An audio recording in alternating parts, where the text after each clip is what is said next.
o carro de Fórmula 1 passando aqui pela Rádio Bandeirantes, 8 horas e 1 minuto. Para você que está com imagem e está acompanhando aqui o estúdio da Rádio Bandeirantes, já percebeu que nós temos um convidado mais do que especial, que fez um sucesso danado com os nossos ouvintes na participação nesta semana aqui no programa. O narrador Sérgio Maurício está conosco aqui no estúdio da Rádio Bandeirantes, se preparando já para ir para Interlagos daqui a pouquinho. Tudo bem, Sérgio? Bom dia. Bom dia, Pedro, amigos ligados aqui na Rádio Bandeirantes. Primeiro eu quero dizer mais uma vez, eu não me canso de dizer isso cada vez que eu sento aqui no microfone da Rádio Bandeirantes, do meu orgulho, da minha alegria de estar aqui no Grupo Bandeirantes, mas principalmente aqui na Rádio Bandeirantes, que ela faz parte do meu imaginário. É uma rádio que tem 84 anos no ar, eu vim do rádio, eu comecei no rádio antes de ser jornalista, eu já era radialista, então eu tenho um orgulho muito grande de estar sempre participando aqui na Rádio Bandeirantes de forma especial. Muito obrigado pelo convite nesse sábado de manhã, sábado que a gente já está aquecendo os motores para a Sprint Race, que logo mais acontece a partir de 4 da tarde. E você tem que estar preparado, porque são 2 corridas no fim de semana, né? Quando tem essa mini corrida assim aos sábados, né?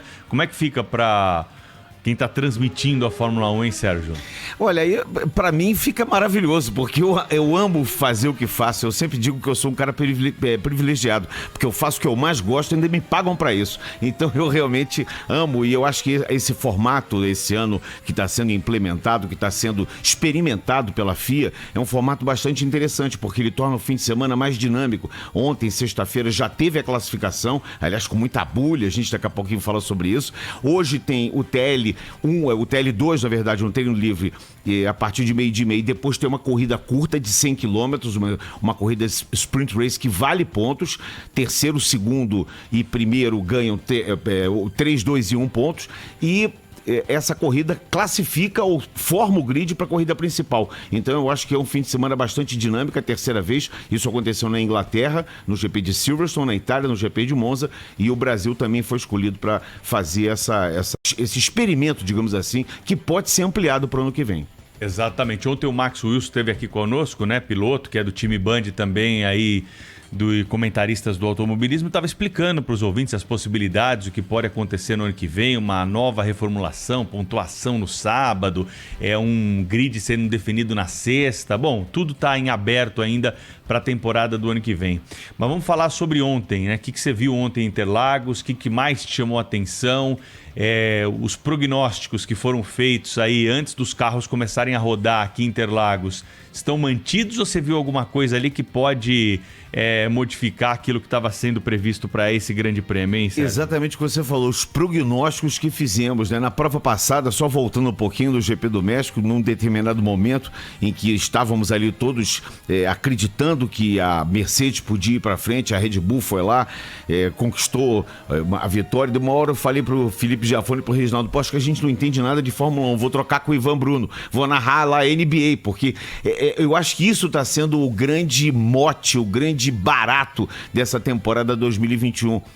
O imponderável. A Fórmula 1 é um esporte que durante muitos anos teve, digamos assim, uma previsibilidade, mas esse ano temos 18 etapas, estamos chegando na 19ª etapa, o Grande Prêmio Brasil, e eu, sinceramente, eu saio daqui da Rádio Bandeirantes hoje, do Grupo Bandeirantes, daqui a pouquinho em direção a Interlagos, e não sei o que vai acontecer. Pode dar Hamilton, pode dar Verstappen, a previsão hoje não é de chuva, o dia começou com sol, mas vai ficar nublado durante o dia. A temperatura da pista, eu acho que ontem influenciou muito em relação à performance da Mercedes, que é um carro que não se comporta bem em temperaturas quentes. Ontem estava bem frio, uma temperatura mais amena em São Paulo. Agora é isso, o Hamilton ontem conseguiu a primeira posição na classificação. Tem um detalhezinho aí que foi, digamos, denunciado pela Red Bull em relação... Eu queria saber o que vai acontecer hoje com isso aí. Pois às 9h30 da manhã, o Michael Masi, que é o diretor da prova, vai dar uma explicação, vai dar uma decisão.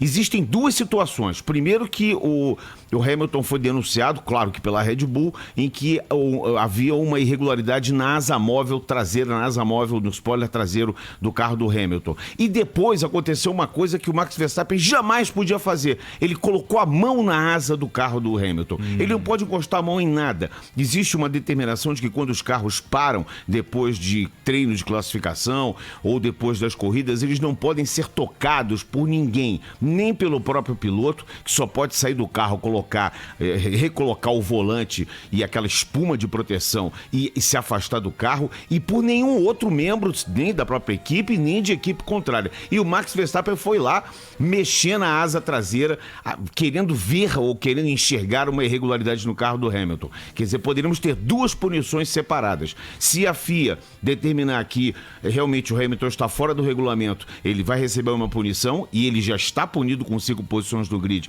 em função da troca de um elemento do motor. Está punido na mini corrida de hoje? Não, está punido na corrida de amanhã. De amanhã. Tá. Por isso, todo o empenho dele na classificação de tentar largar na frente na sprint race e, digamos assim, minimizar o prejuízo, né? E a irregularidade do Max de ter colocado a mão no carro do Hamilton. Quer dizer, uma situação que eu, sinceramente, nunca vi essa punição.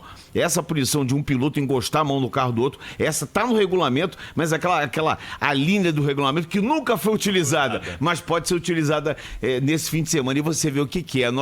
Até nisso nós estamos sendo agraciados. Até numa polêmica entre sexta e sábado, essa Fórmula 1 2021 surpreende, Pedro. É que mostra, né, Sérgio, que está muito acirrada essa disputa, né? Apesar ponto a ponto, da distância, né? Você tem a possibilidade real aí de uma reviravolta aqui no Brasil que pode mudar o campeonato para os últimos 2 GPs, né? Nós temos mais 2 depois Temos mais desse. 3. Temos o Qatar na próxima semana, e são 3 GPs seguidos, México, Brasil e Qatar. Aí tem um intervalo de uma semana e depois temos o GP de Jeddah, que é esse GP que está criando uma polêmica danada em função dos direitos humanos, da política lá. A pista ainda não está pronta em Jeddah. A gente fica acompanhando pela internet todos os dias fotos. A pista não está pronta ainda, ela não foi aprovada, digamos assim, pela FIA, não recebeu o selo FIA de qualidade. E o Grande Prêmio de Abu Dhabi, que sempre fecha a temporada. Quer dizer, temos aí muitos pontos em jogo ainda, uma temporada que eu acompanho a Fórmula 1 desde 1970, eu sinceramente não me lembro de uma temporada dos últimos 20 anos tão acirrada como essa. É verdade.